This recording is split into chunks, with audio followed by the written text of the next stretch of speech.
Hi, this is Jeremy Utley.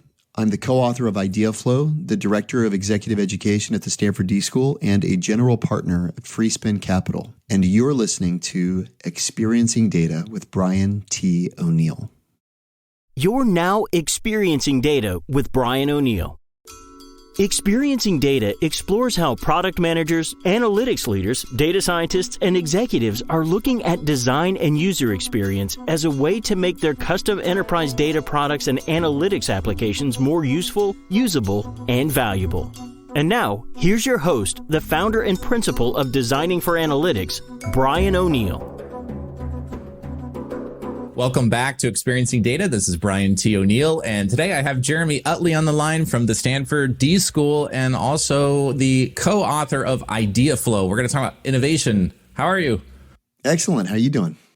I'm great. I'm excited to jump into this, especially because apparently you love spreadsheets, and a lot of my audience loves... I'm in recovery. I was a finance guy by training, and so I love a good pivot table. The challenge is that very few things worth measuring can be measured, so I'll leave it at that for the time being.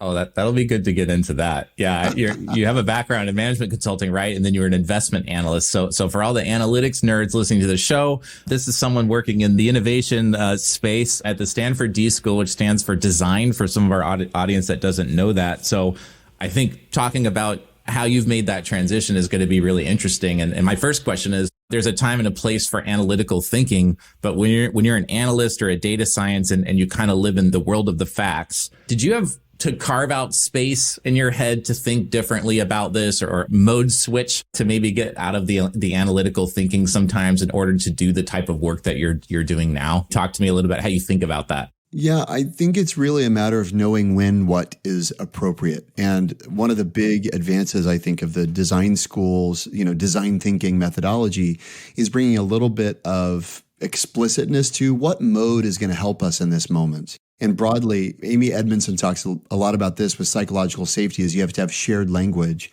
One of the simplest ways to think about shared language in a collaborative dynamic is, are we converging right now? Are we trying to make decisions, or are we diverging? We're trying to generate options. Very, very simply, even being explicit about which of those two things we're doing helps enormously, right? When we're converging, when we're trying to evaluate or judge, Wally, who sees that in the fourth column the numbers aren't adding up, it's a phenomenally valuable contribution, right? If Wally brings that same mindset to a brainstorm session, we shouldn't be surprised if we don't get very far brainstorming, because that same critical mindset, which is so valuable when we're converging and when we're making decisions, is actually going to limit our ability to diverge well. And so having a little bit of language around what's our goal here? Generating or evaluating? And it's simple things like that. And so for me, it's not that I value spreadsheets. Yes, I'm in spreadsheets every day to this day, but I recognize that there's a time and place when that's the tool that's needed. And then specifically, there's a time and a place where that's not going to help me, and the answer is not going to be found in the spreadsheet. And I think that my encounter with the D-school, actually, it didn't weaken my resolve or enjoyment of getting in the numbers in the spreadsheet, but it gave me sometimes the answer isn't keep working on the pivot table or keep working on crystal ball. Sometimes the answer is looking up and asking, who can I talk to? Where can I go? What can I try? All stuff that's got to happen outside of the spreadsheet. So it gave me, I would say, a complementary instinct that makes my ability in the spreadsheet that much more of a superpower, actually. How do you help people feel comfortable that maybe do come more from the analytical mindset when we're talking about the divergent thinking and we're talking about trying to come up with a quantity of ideas about ways we might tackle the problem at hand? My feeling from experience working sometimes with certain individuals is that there's a real uncomfortable rub or the feeling of complete waste of time. This is a total waste of time, and it's very fuzzy and hand wavy, and it's baloney, basically. Like, you could see it on their face. It's just like, let's get it done. Like, how do we make that more comfortable so it doesn't feel like it's just a silly game of tossing them out random ideas? This is like what creative people do, wear the black turtleneck. It's just, how do we make that comfortable for maybe people that don't feel like that's a good use of time? you're getting at the heart of the challenge, which I would say is broadly a professional challenge, which is we're obsessed with efficiency. We're obsessed with productivity. And we're obsessed with feeling like we're making progress with every incremental unit of time. There's a correspondingly incremental improvement in progress, right? And the thing is, there's a question of, are we doing it right? And then there's a different question, which is, are we doing the right it? And I think a lot of us tend to fixate on, are we doing it right? And we have an ability to perfectly optimize that which should not be done, right? And you go, okay, well, and I think that everybody's probably had the experience of there's an easy fix, right? We identify a problem, we identify a solution, it's an easy patch, it's an easy fix, except in the long term, what we realize is, it wasn't actually the right solution. And just because we could do it doesn't mean we should have done it. And furthermore, we weren't even solving the right problem, right? And so if you think just from a pure efficiency perspective, what felt efficient in the moment turns out to cause a ton more work later on. So, and then it's a question of, do you want to give your future self a gift? Or do you want to give your future self like a knock-knock, a bag of doo-doo on the porch, so to speak, like what is it, Billy Madison style? And sometimes that's what we do to ourselves. Like we implement the quick fix only to give ourselves a ton more work later on because not only was it not the right solution, we weren't even solving the right problem. But it does get to the challenge of efficiency. One of my heroes, intellectual heroes, a guy named Amos Tversky. He was the sparring partner of Danny Kahneman, who a lot of people will know. And Tversky and Kahneman rewrote the laws of economic theory as we know. Before Tversky and Kahneman, economic theory assumed that people were rational actors, right? By the way, that's not pleasing to the spreadsheet junkies among us to think otherwise. But the truth is we know we're not rational actors. We don't make decisions rationally. Our rational brain, as my colleague at Stanford likes to say, Baba Shiv, he says, our rational brain is exceptional at rationalizing decisions we've made elsewhere. Right. So that's where reason comes in, right? To rationalize that which we've already decided.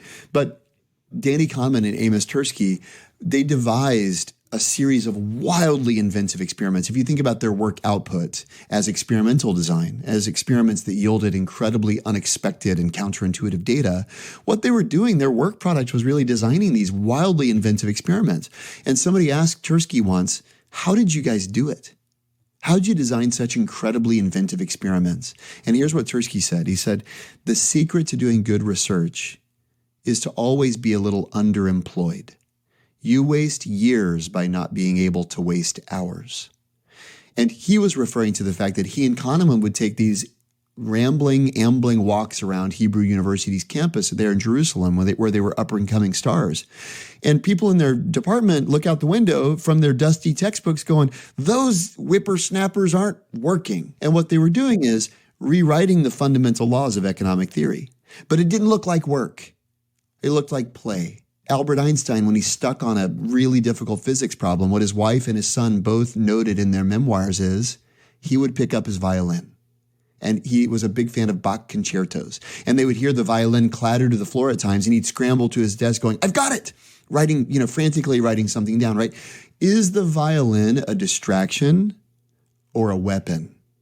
And that, I would say, is at the heart, is the ambling walk with a colleague not working or a different way of working? And those are kind of illustrative. Claude Shannon, father of information theory, literally the guy who discovered that information can be encoded in zeros and ones, wrote the most influential thesis paper in the history of the world. When he was stuck, you know what he did at Bell Labs?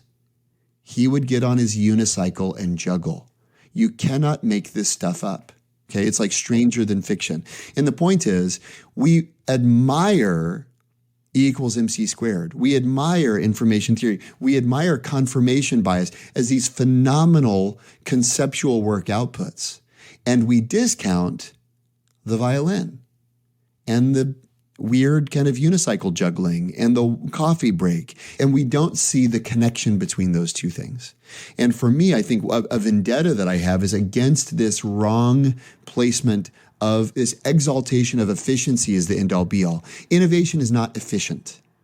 And the question is not how can I be efficient, it's what is effective.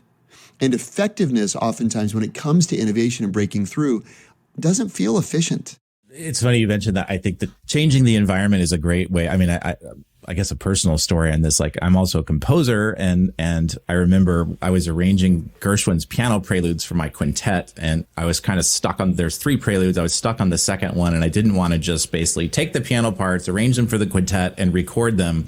But we needed to put our mark on it somehow, and I was kind of just stuck on it. And I was on vacation in Belgium.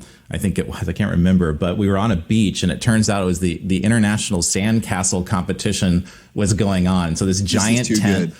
I have no idea what's about to happen, but I'm totally enthralled. This is great. Yeah. And so there's this giant tent protecting all these massive sand sculptures, and the theme was Disney.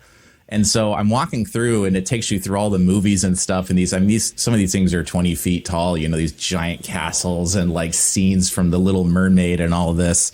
And I was walking out on the other side of it, and they have the little like rock speakers, along the path, which, the fake garden speakers, and music from Lady and the Tramp was playing. And it was the Siamese cat song.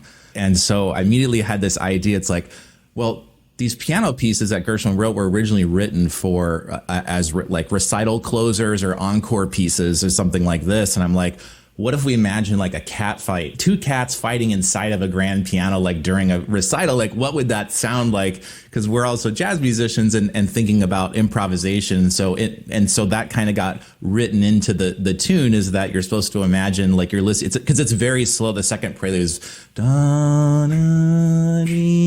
it's like super slow.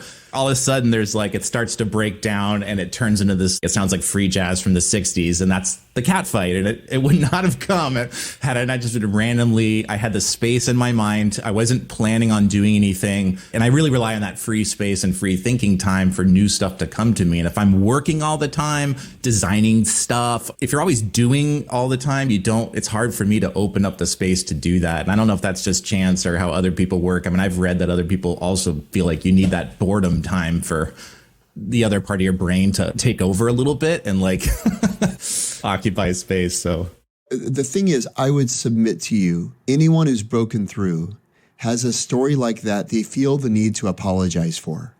This is kind of weird, but here's how it happened, right? If you're a nerd like me, I largely abandoned spreadsheets for the study of invention and discovery and innovation.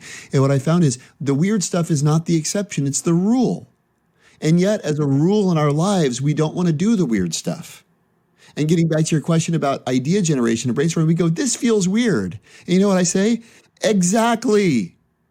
It is weird, right? And you go, I just want it to be normal. It's not normal. Innovation is not normal, right? And David Ogilvy, who I admire, he's a father of modern advertising. He said most businessmen, and you could say MBAs, you could say software developers, many people fall into this category.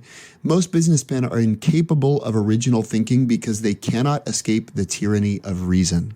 And there are these moments where, almost off guard, as it were, where reason is not the dominant paradigm. And the Siamese cats catch you off guard and become the cats fighting in the grand piano.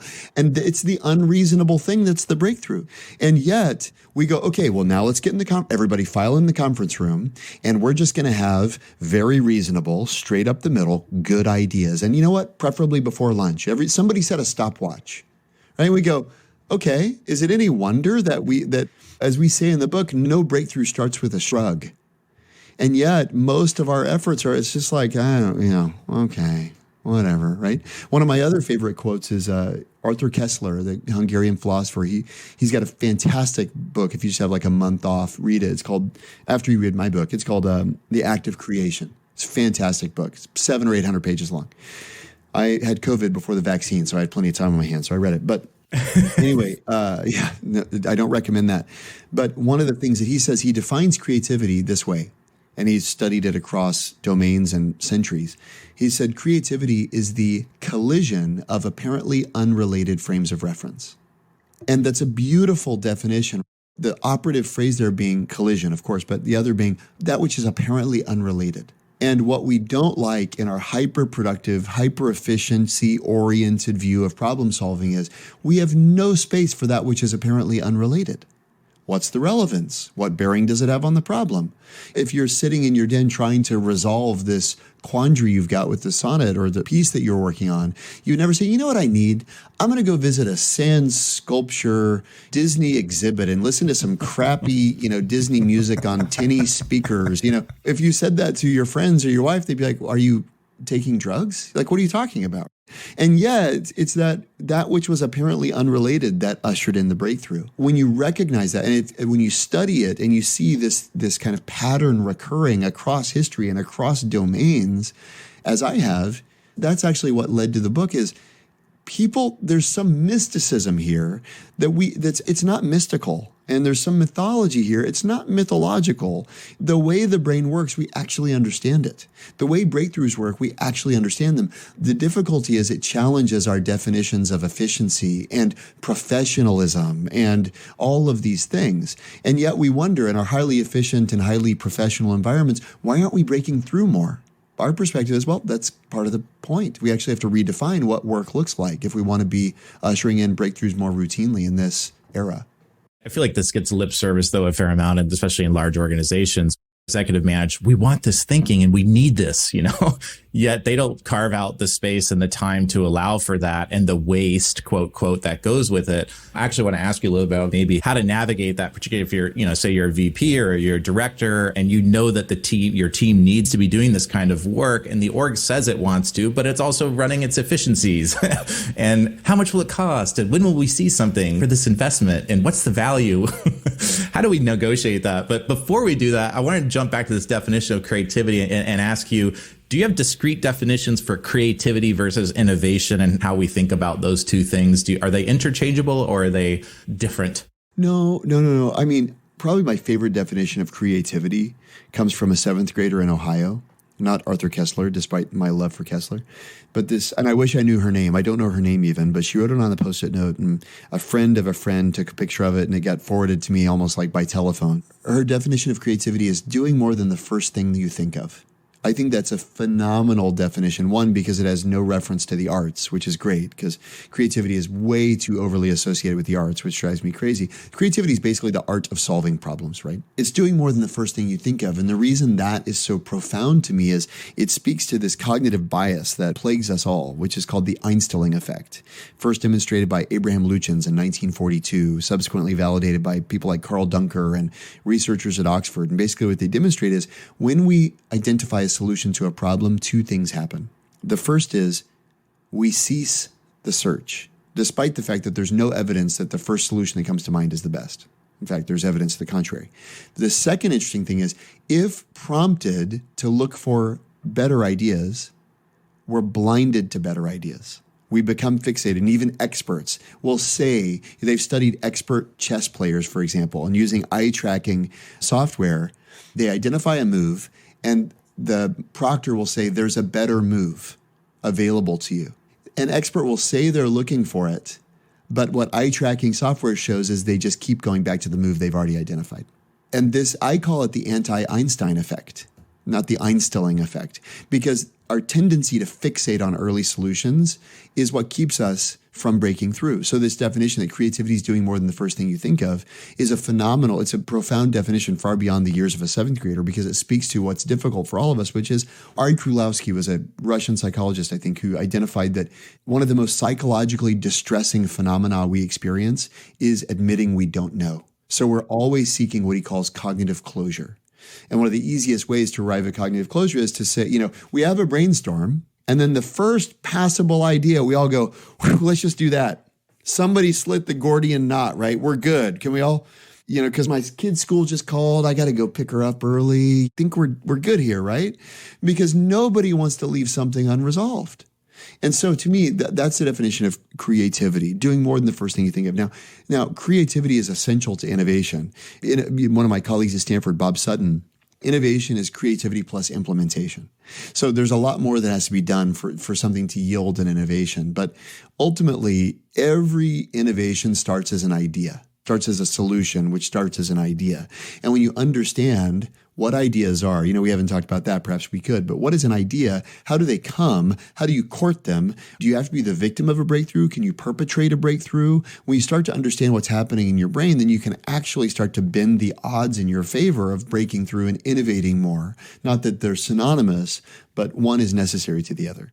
When we first met, we were talking about this. I told you that a good half of my audience primarily works on internal data products, internal decision support applications and tooling and machine learning models and AI for optimizing enterprise, right? So internal tools, we'll just call it for short. Can you talk to me a little bit about small innovation? We're not building the next iPad over here. We're helping the sales team figure out who's the best people to call. Or I use this example a lot because we all can kind of reflect on it. But how can we use this for internal tool development? How can we think about approaching things in a new way using some of the tool set and thinking approaches that you advocate for? This is one of my favorite topics, by the way. I think you already know that, Brian. But internal tool development, I feel, is an area that should be celebrated as a cutting edge of innovation that rarely gets acknowledged or gets the spotlight as innovation. For me, the canonical example here is AWS, which started as an internal innovation that, because of Jeff Bezos' unique mandate in the market and market's expectations of Amazon going into radically unexpected directions, they were able to commercialize. But AWS is a phenomenal internal innovation that now drives, 90+% of Amazon's market cap.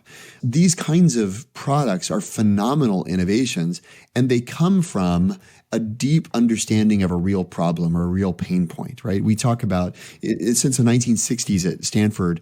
Professor Bob McKim, a legendary progenitor of the design program at Stanford, advocated that students keep bug lists. Mind you, this is long before computer programming entered the common parlance. He wasn't talking about errors in code. He's talking about a list of things that bother you. What bugs you? Keep a bug list. Because he knew that things that bother you are phenomenal seeds of innovation. Well, organizations, I think one of the most unrealized assets an organization possesses is what annoys its people. Using AI or ML to improve the sales leads, if you solve that problem, you know who else needs that? Every other sales organization in the world. And not many companies have the mandate to solve other people's problems. But when you become highly attuned to problems to be solved, and that's why empathy gets foregrounded in design thinking. The Ideaflow isn't a design thinking book per se, but one of the methods when we talk about becoming input obsessed. So creative people or problem solvers, creativity is a function of input more than it is of output. Most people think of the iPhone as the creative thing or the innovation, right? We think about creativity and innovation as actually a function of input, meaning what are the inputs to your thinking? To use your example of the sandcastle maze, it's an input. The creative outcome was a function of an input. Well, one of the fantastic inputs to innovation in organizations is connecting with individuals and understanding their problems. There are internal ticketing systems that do that, all that stuff. It's highly operationalized and implemented at this point, but the means of understanding problems to be solved are incredible. The one thing I would say, and I mean, you probably know this much better than I do, I don't believe that surveys or voting or things like that are necessarily the way to know the way to develop conviction as to whether something should be built. One of the things that we really espouse in Ideaflow, dedicate a couple chapters to it, is early and scrappy experimentation, meaning big data isn't what matters in the early stages. Good data is what matters. So to use an analog, because I live in the external tools, world most of the time. If I was a management consultant, as you mentioned, I've been a puppy dog-eyed, clipboard toting in the mall food court many times, walking around saying, "Excuse me, mister, hate to interrupt your dinner, but can I ask you if you like my boss's idea?" What does he say? "Put me down for a yes, buddy." Good job, buddy. Keep it up, right? Doesn't mean it's a good idea. But I talked to 10,000 people in the mall food court over the course of the month, and I come to my boss. I go, "Boss, 10,000 people said they like your idea. What should my boss say?" This data is highly suspect. But what does he say? "Great, let's do it." And so there are methods of data creation that are highly unreliable. Conversely, there are methods of data creation that are probably scrappier and cheaper and faster that are highly reliable. And the question is, how do we create small but reliable data sets, not large, unreliable data sets? And what I would say about it, and here's where my knowledge ends, and I would maybe put it to you to say, I don't know what bearing this has. the question to me is what I see in a lot of internal tools, discussions, forums, et cetera, is like voting stuff and road mapping. And there's all sorts of tools that I'm not sure they're highly reliable from experimental mechanisms. And I wonder what internal tools folks could do if they were versed in scrappy experimentation, call it chapters 4, 5, and 6 of Ideaflow, not to plug the book. But if they were versed in scrappy experimentation where data isn't someone's feedback, but someone's decision. Think about how you A/B test a colorway or a button or a dial on a customer-facing app, split traffic across two different things, right? Why not do that with an internal feature? Maybe people are already doing that. That's a way more highly reliable data point than the internal yammer, like 50 people thumbs up to a feature request. As David Ogilvy, not to quote him again, but he said, consumers don't think what they say, they don't do what they think, and they don't feel what they say. So, and I think the same is probably true for internal stakeholders too. What people say, what people do are very different. And the heart of scrappy experimentation is finding clever ways to discover what people do, not what they say.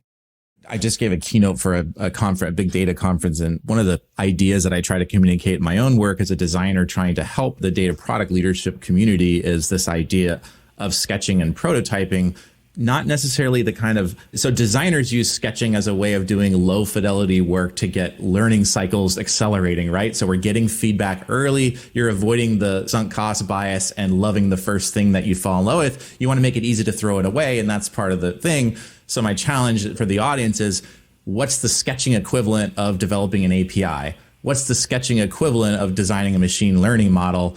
Is there some low fidelity way that you can do that work to shortcut it to figure out whether or not someone would actually use it and what the measurement of success is? Can you accelerate that? That's right. No, and speed is the name of the game. What I find, this is where I think it's counterintuitive to a lot of people.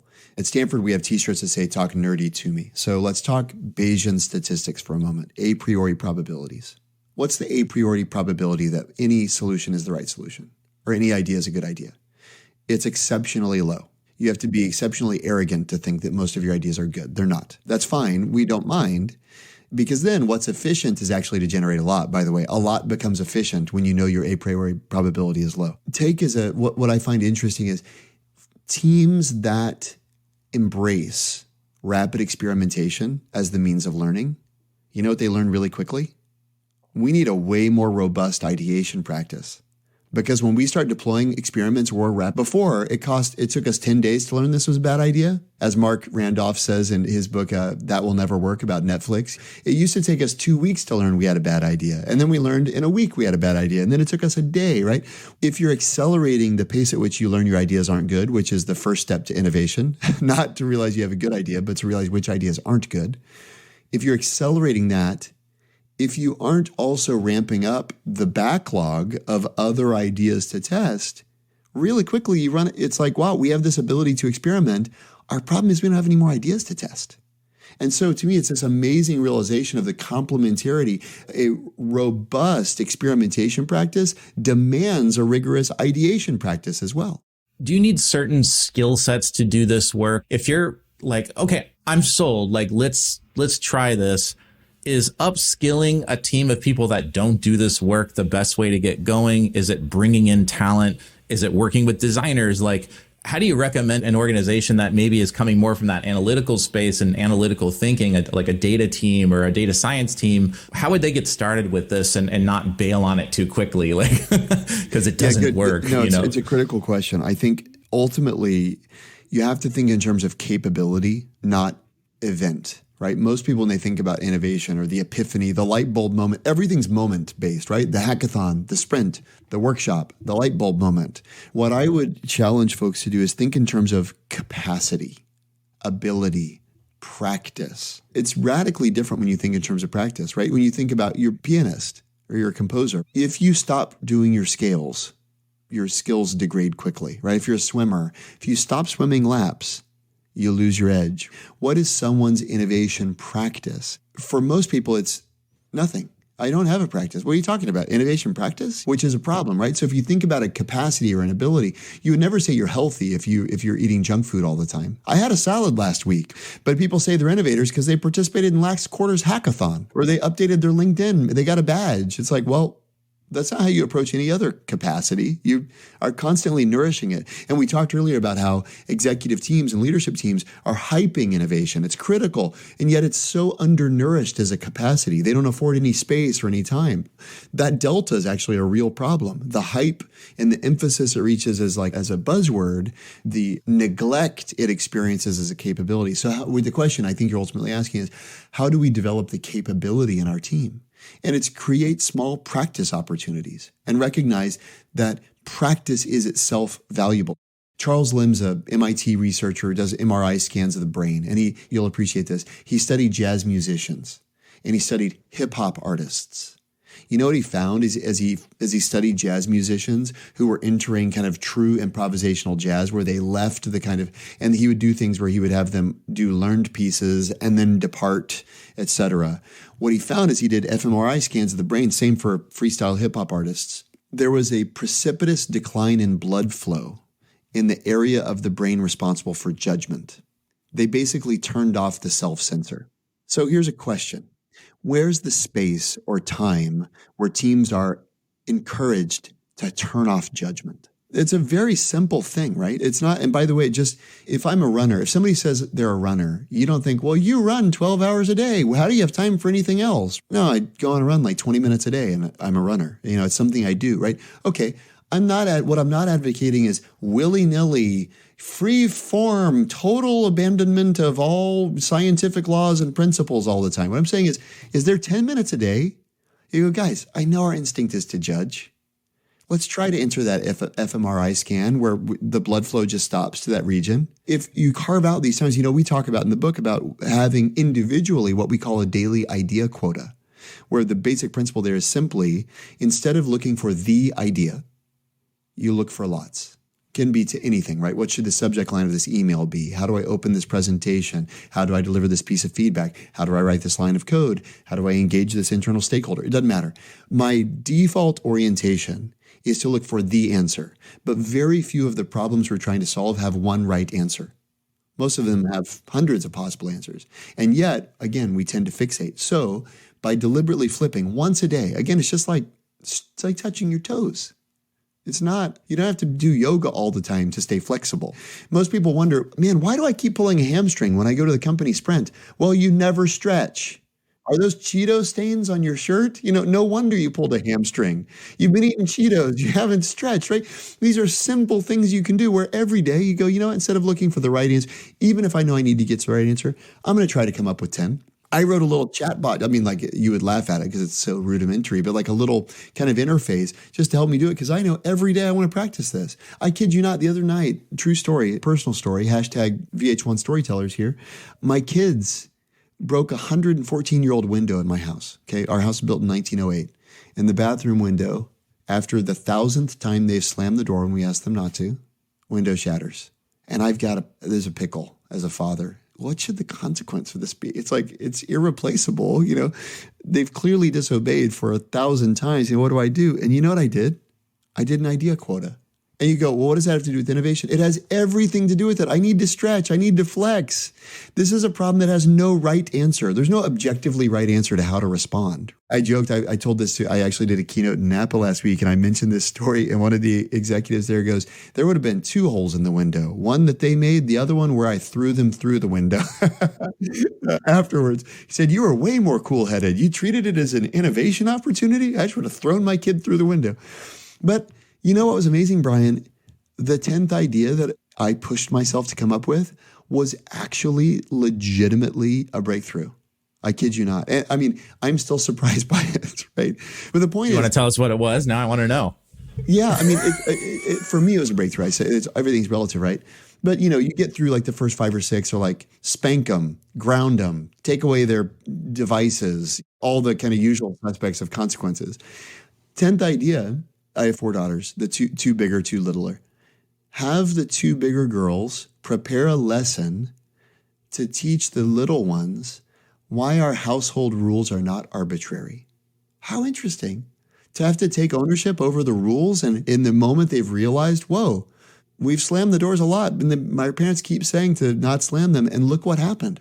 There's glass. It was a total disaster. There's glass everywhere. It's like people crying, people scared, And I never, educational opportunity, it's not the first or the third or the fifth or the seventh thing that came to my mind, right?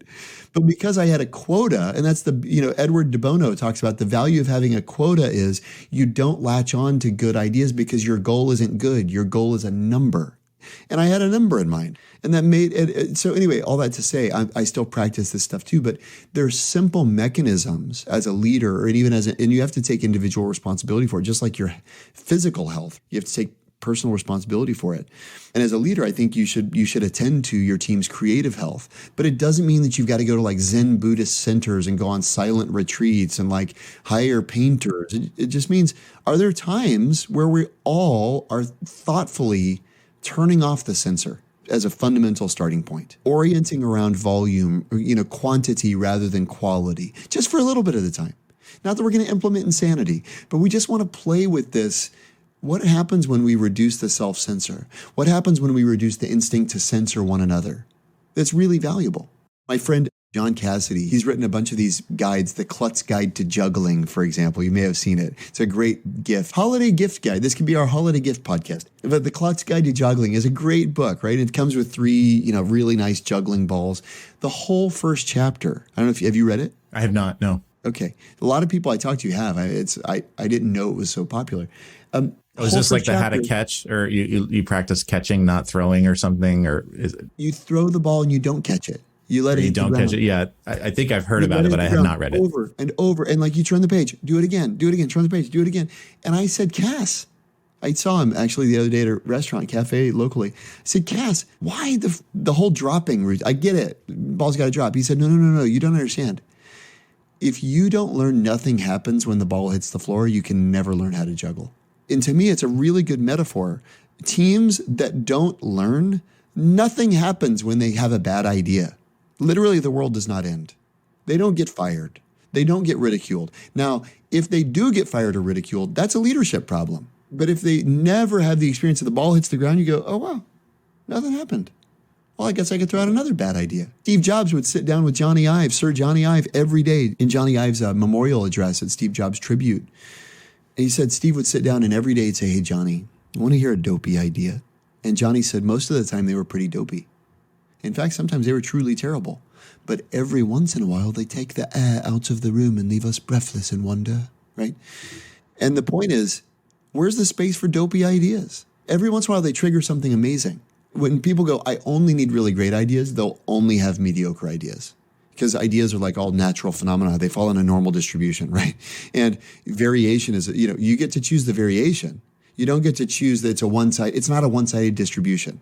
And what most people do is they go, I want an incredibly limited distribution, which means they get a bunch of average. If you want to expand the tails of your distribution, dopey is the price of disruption. Dopey is the price of delightful.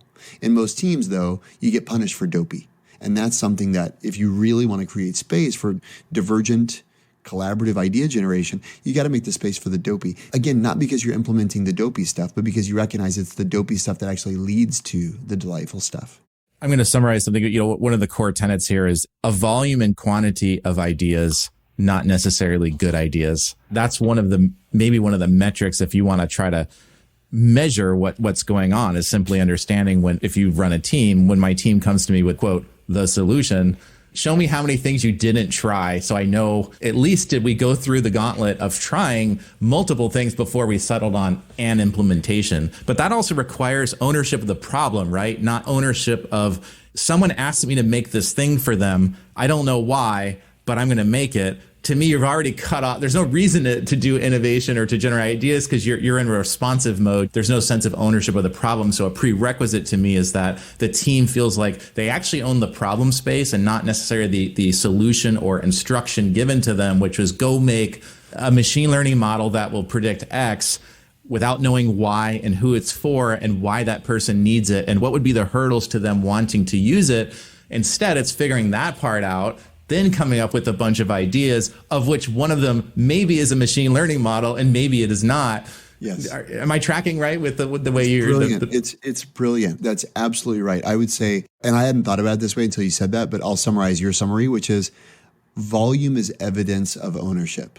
which is actually really, really interesting. I met Astro Teller, the head of Google X, the Moonshot Factory.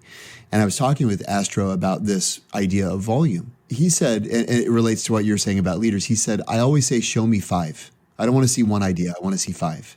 I said, how does that, well, why do you do it? I said, because I know that volume is actually the important thing to be measuring in the early stages. So anytime a team comes with one idea, I say, where's your other 4? He said, now teams at X have gotten smart to my tactic, and so they bring dummy ideas. And I said, well, and what's the impact of that? He said, they don't realize half the time one of their dummy ideas is better than their good idea. But it's only the exercise of actually, he said, what's funny is trying to come up with dummy ideas sometimes leads to better ideas than the one they were going to present. You're almost trying to shortcut the process by coming, well, we have to give 5, even though we're sold on this one. So let's just come up with 4 other ones. And it's like your attempt to game the system fails. If you start to require volume, then you try to engender ownership. You start to engender a lot of those things. So there's simple things you can do. I mean, another great question I would say that every leader should ask themselves is, when's the last time a teammate shared a stupid idea with you? And most leaders, by the way, there's 2 responses to this. One is never, which is I say, you're honest. Thank you for your honesty. Now you have work to do. The other answer is all the time, in which case I'd say, you're a jerk. You have work to do. The truth is, I wasn't asking, when's the last time someone shared an idea that you as the leader thought was stupid? I'm asking, when's the last time someone shared an idea with you that they thought was stupid? That's an indication of how much safety is on the team. And I learned that actually from my dad. He's a corporate litigator, and he had the privilege of arguing a case before the Supreme Court a few years ago. And I was talking to him about how his team broke through. And he said the moment of breakthrough, we were actually talking separately about skunk works at Lockheed Martin. These are the kind of conversations nerds have with their fathers. We're talking about skunk works and how the stealth bomber was originally called the Hopeless Diamond because nobody thought it could fly.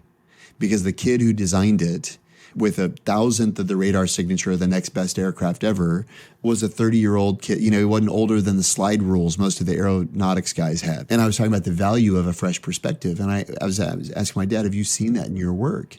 And he said, yeah, the breakthrough in our case before the Supreme Court came, he said, there's this kid in our firm, hadn't been there 2 years, didn't even know where the filing cabinets were.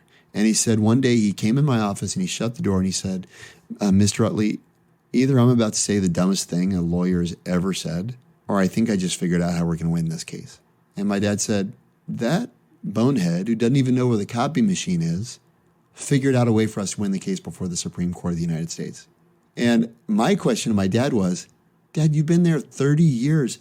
How in the world did you create an environment where a young attorney could say, I might be saying the stupidest thing that any lawyer's ever said? That is an essential question for a team leader to ask. Do people on my team have the freedom, at least with me, to share what they truly fear could be an incredibly stupid idea? I think that's a great place to leave it. I love the stories here. I love that you've given some visual examples we can refer to here. So the book's called Ideaflow. Where can my listeners follow you and more of your thinking on this? Do you publish anywhere? LinkedIn, beyond the book, et cetera? How can they get in touch? Yeah. So I'd say there's 2 kind of big things. One is just book stuff. Ideaflow Design is our website. Jeremy Utley Design is my personal website. I blog there every day. I repost a lot to LinkedIn, Twitter, all that stuff. So I'm easy to find. The other thing I would say is if you're an internal tools person and you think you've made something really cool that you think should see the light of day, my venture capital fund is always looking for interesting internal tools that actually should be externalized. We're actually working with different teams in radically different contexts, whether it's restaurants or synthetics, or we had a call with the insulin company this morning about taking internal kind of back office stuff that most organizations don't call innovation, but actually spinning it out and capitalizing it like a startup. And we're always looking for folks to partner with. So if you feel like you've done something cool, it'd be super cool to hear from you. And I'm trying to learn more about the internal tool space. So I feel like, Brian, I need to almost have you on my podcast just to interview you about internal tools, because there's a ton I want to learn. And I really appreciate the chance to get to share some of the ideas from the book with your audience. Sure. It's been great to talk to you. And I look forward to linking up some of those URLs you shared in the book there. Ideaflow, again, is the book. Check it out. It's been great to have you, Jeremy. Thank you so much for coming on Experiencing Data. My pleasure. Be good. We hope you enjoyed this episode of Experiencing Data with Brian O'Neill. If you did enjoy it, please consider sharing it with the hashtag ExperiencingData. To get future podcast updates or to subscribe to Brian's mailing list, where he shares his insights on designing valuable enterprise data products and applications, visit designingforanalytics.com/podcast.